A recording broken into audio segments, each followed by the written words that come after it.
Nikiongezea hapo ukweli ni kwamba Hamduni hapa amezungumza vizuri sana juu ya hawa waamuzi wakati mwingine wanawaficha. Huu ni ukweli usiopingika. Mwamuzi akiwekwa hadharani, huwa viongozi hawa wa Simba na Yanga wanakuwa wasumbufu sana kwa yule mwamuzi. Na wakati mwingine hivyo vitu inawezekana wasifanye viongozi wale wa club, lakini kuna hawa makomando. Na mimi nataka nikuulize kitu kimoja Mkai. Ndio. Kama tunaogopa hivi kwenye dabi, huko kwenye mechi nyingine nini huwa kinatokea? Mule tu. Na ndio chanzo cha hii hofu. Yaani wewe Evans, kama unakatiza maeneo ya Kawe pale ukakabwa, watu wakachukua simu au wakachukua shati, wakachukua viatu, utopita pale siku nyingine. Kwa hiyo hii, kwa nini kunakuwa na hii practice? Kwa sababu kuna vitu vinatokea, na tunarudi pale pale kwamba kama ndio mpira wetu hatuaminiani namna hii, then kwa nini tunakuwa proud tukisifiwa kwamba eti hiyo ligi yetu inashika nafasi ya 4 barani Afrika, sasa hivi ya 6, whatever huko. Kwa nini tunajisifia yetu? Tunajua kwamba kuna vitu vyeusi ama vya kizakiza vinatokea kwenye ligi yetu. Kwa hiyo nadhani cha kwanza ambacho tunatakiwa kubadilika, tunatakiwa tubadilike mindset zetu sisi mashabiki. Na naanzia kwa mashabiki, kwa sababu unajua viongozi ni reflection ya mashabiki kabisa. Sawa. The reason kwa nini viongozi wanafanya hivyo vitu ni kwa sababu ya mashabiki. Wewe Jessica, kama hii mechi ya Simba na Yanga pamoja na ukubwa wake, lakini ingechukuliwa tu kama mchezo tu wa mpira wa miguu, alafu maisha yanaendelea, kusingekuwa na haya. Lakini pressure iliyopo kwa mashabiki kwamba leo hii, kwa mfano kama Simba wakifungwa mechi ya 5, kama ingekuwa maisha ya zamani, viongozi wangepinduliwa. Yaani tena inawezekana hata by now wasingekuwa viongozi. Wenyewe kwanza mnafunguaje mechi 4? Lakini kamanda, treatment ya mechi kubwa ni tofauti na hizi mechi nyingine. Hii ni derby bwana. At the end of the day ni derby ya Afrika hii. Ni derby, lakini ni mchezo wa mpira wa miguu wa ligi ya NBC Tanzania, kama mchezo mwingine tu. Ndio. Umeelewa? Sasa kama unaamua kwanza, kama hapo unaendelea kujibu, nataka nifahamu huu utaratibu wa marefari ni kwenye mechi za dabi tu au kwenye mechi zote ndio wao upo hivi wa kutokuwatambulisha mapema? Hilo ndio jambo ambalo pia nataka nilifahamu. Mimi nadhani mechi nyingine huwa anafahamika mapema. Mechi huwa anafahamika mapema. Kwa nini hapo sasa ndio nauli kwenye point yako naweza nikanaungana nawe? Kwa nini mechi nyingine wajulikane mapema ambazo ni za mpira wa miguu, alafu hii pia mpira wa miguu afu wasijulikane? Yani ndio hicho ninachokisema kwamba tunakubaliana kwamba mechi ya Simba na Yanga ni mechi kubwa. Sawa. It's the same thing unavyoona Misri kule sasa hivi. Zamani walikuwa na utaratibu huo kwamba Ahli na Zamalek wakiwa wanacheza, refa anatoka nje. Lakini these days hiyo imeextend mpaka kwenye games za Ahli na Pyramids na Zamalek, na sana sana ni Pyramids na Ahli. Na hapo umegusia kitu kikubwa sana, kwa sababu hata hapa kwetu pia mechi za dabi ilifika hatua mashabiki hao walikuwa wanataka muamuzi. Mimi hilo siungi mkono, kwa sababu hatuwezi kuwafaidisha waamuzi wa nchi nyingine katika mpira wetu sisi waamuzi wetu lini wanaitwa kwenda kuchezesha dabi sijui ya Uganda, sijui dabi ya Ethiopia lini? Hakuna sababu hata kwetu. Unajua mawazo hayo yanakuja kutokana na udhaifu wako kamanda. Ndio nasemaje Mkai, kila kitu kibaya unachokiona kwenye mpira wetu kinachozunguka Simba na Yanga, chanzo chake ni sisi mashabiki, kwa sababu tumetengeneza mazingira kwamba Simba na Yanga ni issue ya kifo na uhai. Sawa? Yani sio mpira, yani ni kifo na uhai. Yani leo hii Hans kwa mfano hapa akizungumza, akatoa tu maoni yake, bwana, mimi naiangalia hii mechi naona kabisa Simba anakwenda kufungwa mara ya 5 mfululizo. Kuna mtu moyoni mwake anaona kama amechomwa kisu vile. Sawa, Simba inaweza kufungwa mara ya 5 mfululizo, so what? Kuna mtu atakufa ama kuna mtu nyumba yake itaungua. Ni maisha. Ndio hicho ninachokisema kwamba tutakapoanza kutreat huu mchezo kama michezo mingine, yes, heshima ya ukubwa wa mchezo iwe pale pale. Mchezo unapigwa taifa, ndio mchezo pekee ambao una attract mashabiki zaidi ya 60,000, fair enough, lakini ni mchezo wa mpira wa miguu wa ligi ya NBC kama michezo mingine. Kwa hiyo tukianzia hapo tutapunguza hata lawama kwa waamuzi, kwa sababu lawama kwa waamuzi nyingi huwa sio genuine, kwamba mwamuzi ameperform vibaya. Lawama kwa waamuzi zinakuja kwa sababu mtu kapoteza, na ndio maana hata issue kwa mfano ya dabi ya mwisho huku sikia malalamiko mengi kuhusu issue ya Aziz Ki kukataliwa goli kwa sababu Yanga walishinda. Ila kamanda wangepoteza ule mchezo. Kamanda, kuna wakati mimi hawa mashabiki na kuwa upande wao. Kwa mfano kama ile mechi ambayo Kayoko amechezesha. Kuna vitu vingi Kayoko alizingua. Kwa hiyo alivuruga katika uhalisia wa ukweli utamzuia shabiki asiseme katika hili. Hawa mashabiki nao wakati mwingine kamanda lazima tuwape credit zao kamanda. Mimi rekodi iwekwe sawa. Mimi ninachowaasa mashabiki tuondoe ile dhana kwamba mechi ya Simba na Yanga ni kifo na uhai. Ni mechi tu ya mpira wa miguu. Sawa. Yani ni mechi tu kama mechi nyingine. Whether timu inafungwa, ifungwi, na baada tukisha deal na hisia zetu sisi tutaanza kuwaona waamuzi kama ni watu wa kawaida, na pale ambapo wanakosea kibinadamu we will accept it. Okay, kwa Evans, kwa namna ambavyo unaona ukucheleweshwa kwa hao waamuzi kuwekwa hadharani, pengine ni kwa ajili ya kupunguza pressure ambayo wanaweza kupelekewa na mashabiki, maana wakati mwingine mashabiki wakijua kwamba mtu fulani ndo atakayechezesha mechi fulani hawakauki kwenye DM inbox huko na mashambulizi mitandaoni. Na unajua ubaya unakuja ni wakishamjua huyo mwamuzi ni nani, vita inaanza, hatumtaki huyo mwamuzi, sisi hatumtaki, tutafutie mwamuzi mwingine. Yani kumekuwa kuna vitu kama hivyo vinatokea kwenye mpira wetu, na yani unajua mimi nashindwaga kuelewa yani issue kubwa ya kuchelewesha kumtangaza mwamuzi ni nini. Kwa sababu kama tunazungumza labda wanahofia hivi vilabu kumfikia mwamuzi na kufanya vitu ambavyo sio vya kimpira, mimi naamini hata ukimtangaza leo mechi ni kesho, uwezo wa watu kumfikia uko pale pale. Yani mimi sijaona mantiki ya wao kuchelewa kumtangaza. Kama wanaogopa kufikiwa wao waamuzi, yani uwezo wa kufikiwa, yani mtangaze usiku, mechi ni kesho asubuhi saa 4.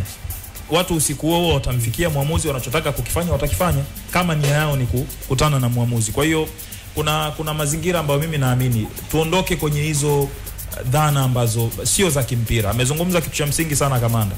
Mechi ya Simba na Yanga bado ni mechi ya mpira wa miguu kama ilivyo mechi ya Geita na Fountain.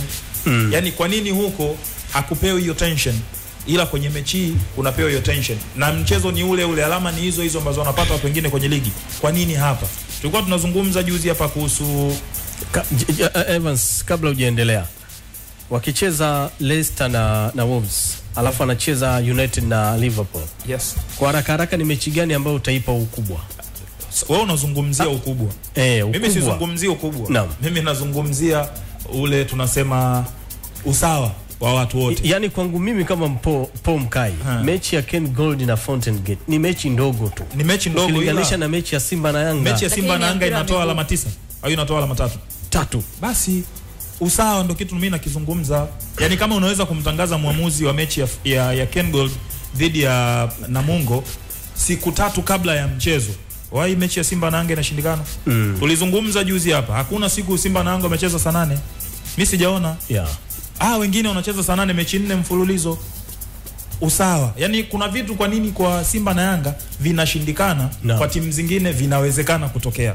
Kwa hiyo ibaki kwamba ni mechi kubwa kwenye ligi yetu, ila usawa uonekane. Si wanacheza Jumamosi, hakutakuwa na mechi nyingine yoyote ya ligi. Ni wao tu. Kwa nini? Kwa sababu mataifa mengine ile klasiko inapigwa na kuna watu watacheza siku hiyo hiyo. Kwa nini? Yani unajua kuna namna inatengenezwa kama favor kwa Simba na Yanga. Na hiyo ndio ambayo itaondoa sasa hicho anachosema kamanda kwamba hii sichukuliwe tu kama mechi ya kifo na uhai. Kwa sababu tayari yenyewe imeshatengenezwa mazingira. Amezungumza kitu cha msingi sana kamanda. Mimi nasemaga kila siku, mashabiki wengi wa Tanzania wanapenda kusikia wasikilize. Ukisikiliza utakuwa unajifunza. Hawa tunaowaona viongozi wote wanatokana kwenye mashabiki walioko huko. Kwa hiyo hata wao wenyewe wataenda kuamua baadhi ya vitu kishabiki na kihisia. Sio kufuata tu taratibu ambavyo unatakiwa. Kwa hiyo kuna vitu vingine vinatokea kwenye mpira wetu ni kwa sababu ambao wako kwenye hayo maeneo wenye hiyo dhamana walitokana na ushabiki, walitokana na mashabiki yao ambao wanavizungumza hivi vitu. Kwa hiyo bado yani kwenye namna ya kuwatambulisha au marefari mapema kabla ya mchezo, mimi naamini itaendelea kuwa hivi, wataendelea kufichwa kama bangi na kuja kutambulishwa siku ya mwisho huko, na vitu vingine vinakuja vinatokea, na bado lawama hazitaepukika. Yani hata ukimtambulisha asubuhi mechi ni saa 10, bado kama kutatokea tukio lolote ambalo watu hawajaridhika na matokeo, na mara nyingi imekuwa ni timu ikifungwa, tunatafuta pa kujifichia. Isipokuwa kwa wachezaji wa timu iliyofungwa, watu wanadondoka na muamuzi. Amezungumza kamanda mechi ya Young Africans, wangefungwa lawama zingekuwa kwenye goli la Stefan Aziz Ki lilokataliwa. ila kwa kuwa alifungwa Simba, watu wanakumbushia zile penalti ambazo Simba alinyimwa, ila Simba angeshinda hizo penalti wala usingezisikia zingekuwa mjadala. Kwa mpira wetu umekuwa una hivyo vitu vingi, na mashabiki pia wamekuwa na hizo hisia, wanasahau ni mchezo kama ambavyo iko michezo mingine yote ya ligi, michezo ambayo wanaicheza. Kwa hiyo bado naamini yani waamuzi watangaze mapema, uchelewe kuwatangaza, lawama bado ziko pale pale na haziwezi kuepukika. Answe, kwa unavyodhani kutangaza hawa waamuzi mapema kama ilivyo kwa michezo mingine haiwezi kuleta mtafaruku wala sintofahamu ya aina yoyote? Mimi naelewa bodi ya ligi wanachokifanya, wako sahihi, kwa sababu ligi yetu ni tofauti na ligi za wenzetu tunazoziongelea. Ukitaja ligi sijui ya La Liga, ukitaja EPL, waamuzi huwa wanatangazwa mapema, siku 3-4 kabla ya game. Watu wanajua, ni kwa sababu wanajiamini, wana huo mtandao wa kuchunguza kila kinachoendelea. Yani kama ni issue za rushwa, wenzetu wako hivi, wanaweza kujua fulani kavuta mzigo, fulani hajavuta. Lakini sisi huku kwetu mtu anaweza kavuta mzigo na usijue. Ni kwa sababu hata hiyo miundombinu ya kuchunguza kiundani bado hatuna. Kama wachezaji wanabeti, makocha wanabeti na hawajulikani, itakuwaje mtu anaingiziwa mzigo ujue? Kwa hiyo unaweza ukaona pia kwenye issue ya teknolojia bado tuko nyuma. Yani hatuwezi kujua kwa ufasani kitu gani ambacho kinaendelea. Wenzetu wanatangaza mapema kwa sababu wanajiamini, mtu akifanya chokochoko zozote wanajua. Lakini mpira wetu wa Simba na Yanga sisi wote tunaujua. Tunajua pressure ambayo inatengenezwa. Pressure inatengenezwa hadi kwa wachambuzi. Sembuse mwamuzi. Humu ndani kila mtu anajua pressure ya Simba na Yanga. Hakuna asiyejua. Hata Jeff ambaye ni kaka yetu ametutangulia kwenye hili game anajua pressure ya Simba na Yanga. Ni pressure ya kipekee. Ni wakati namuuliza Mduni nimezungumzia issue ya saikolojia. Mwamuzi inabidi aandaliwe kichwani, awe sawa ili kuweza kuefficient vitu kwa usahihi.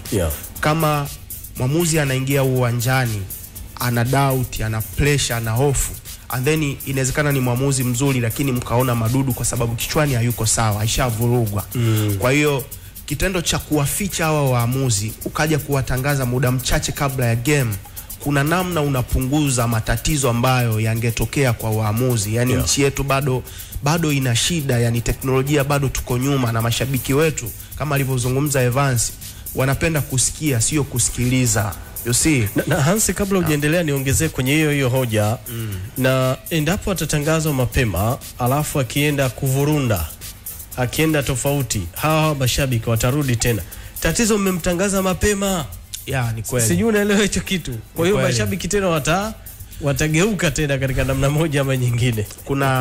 Kuna vitu ambavyo vitu vitano muhimu ambavyo huwa vinatazamwa, ambavyo vinamfanya mwamuzi kuamua game, na hususa hizi game kubwa.